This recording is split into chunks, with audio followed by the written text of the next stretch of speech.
एक ऐसा नेता जिसने भारत के स्वतंत्रता संग्राम में महत्वपूर्ण भूमिका निभाई। एक ऐसा दार्शनिक जिसने आधुनिक भारत की नींव रखी। भारत के प्रथम प्रधानमंत्री पंडित जवाहरलाल नेहरू, जिन्होंने न केवल भारत को आजाद करवाने में अपनी भूमिका निभाई, बल्कि भारत को लोकतांत्रिक देश बनाने में भी अपना योगदान दिया। पंडित जवाहरलाल नेहरू, जो भारतीय राजनीति के महानायक और आधुनिक भारत के निर्माता माने जाते हैं, उनका जन्म सन 14 नवंबर 1889 को इलाहाबाद में हुआ। उनके पिता मोतीलाल नेहरू एक सफल वकील और स्वतंत्रता सेनानी थे। घर में चर्चा का विषय हमेशा राजनीतिक, सामाजिक और सांस्कृतिक हुआ करता था, जिसने नेहरू जी के जीवन पर भी प्रभाव डाला। उनकी प्रारंभिक शिक्षा उनके घर में ही हुई। फिर पढ़ाई करने के लिए वो इंग्लैंड चले गए। इंग्लैंड से उन्होंने न केवल कानून की डिग्री प्राप्त की, बल्कि पश्चिमी शिक्षा, पश्चिमी विचारधारा और आधुनिकता को अपने भीतर आत्मसात किया। सन 1912 में वो भारत लौटे और भारत के स्वतंत्रता संग्राम में सक्रिय रूप से शामिल हो गए। सन 1919 में हुए जलियांवाला बाग हत्याकांड ने उनके मन में अंग्रेजों के प्रति एक गहरी नफरत बो दी। वो भारतीय राष्ट्रीय कांग्रेस में शामिल हुए और स्वतंत्रता के लिए संघर्ष करना शुरू किया। 1920 में उन्होंने असहयोग आंदोलन में भी भाग लिया, जिस कारण उन्हें जेल जाना पड़ा। जेल में भी उनके मन में केवल एक ही विचार चलता था, वो था भारत की आजादी। सन 1930 में उन्होंने नमक कानून का उल्लंघन किया और अपनी गिरफ्तारी को स्वीकार किया। उनके इस आदमी साहस ने उन्हें भारत के एक नन्हे मसीहा के रूप में प्रस्तुत किया। नेहरू जी का मानना था कि भारत को केवल राजनीतिक स्वतंत्रता नहीं, बल्कि सामाजिक और आर्थिक सुधार की भी आवश्यकता है। उनका मानना था बिना शिक्षा के स्वतंत्रता अधूरी है। जल्द ही भारतीय इतिहास का एक स्वर्णिम दिन आया। 15 अगस्त 1947 को भारत आजाद हुआ। भारत ने अपनी आजादी का जश्न मनाया। पंडित जवाहरलाल नेहरू जी को भारत का प्रथम प्रधानमंत्री चुना गया।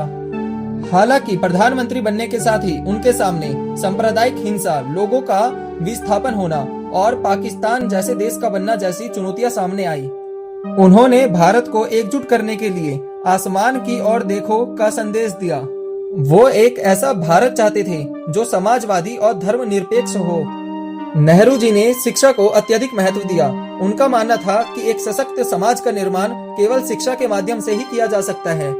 वही देश विकसित हो सकता है जिसके सभी नागरिक शिक्षित हो। साथ ही नेहरू जी ने महिलाओं के शिक्षा और सशक्तिकरण की भी बात की।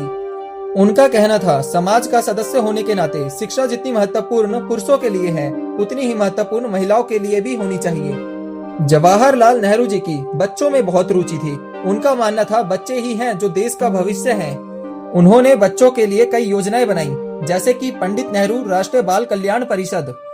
1955 में उन्होंने बांडुग सम्मेलन में भाग लिया, जहां पर उन्होंने शांति, विकास और सहयोग की बात की। उन्होंने अंतर्राष्ट्रीय स्तर पर भारत के विचारों को रखने का प्रयास किया और भारत के संबंध को वैश्विक स्तर पर मजबूत किए। पंडित जवाहरलाल नेहरू का विवाह 1916 में कमला नेहरू से हुआ। उनकी एकमात्र पुत्री इंदिरा गांधी भारत की पहली महिला प्रधानमंत्री बनी। नेहरू जी एक उत्कृष्ट लेखक भी थे। उनकी पुस्तक द डिस्कवरी ऑफ इंडिया ज्ञान की गहराइयों को दर्शाती है। 27 मई 1964 को नेहरू जी का निधन हुआ।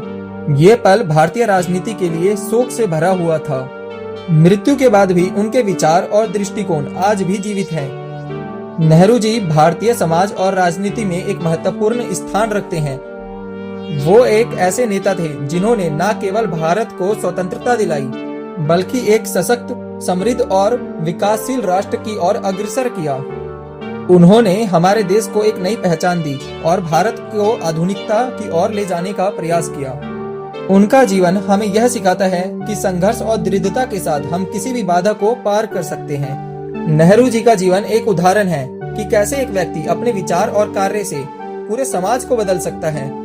अगर वीडियो अच्छी लगी हो तो लाइक करें और चैनल को सब्सक्राइब करें, ताकि ऐसी ही वीडियो आप तक पहुंचती रहे।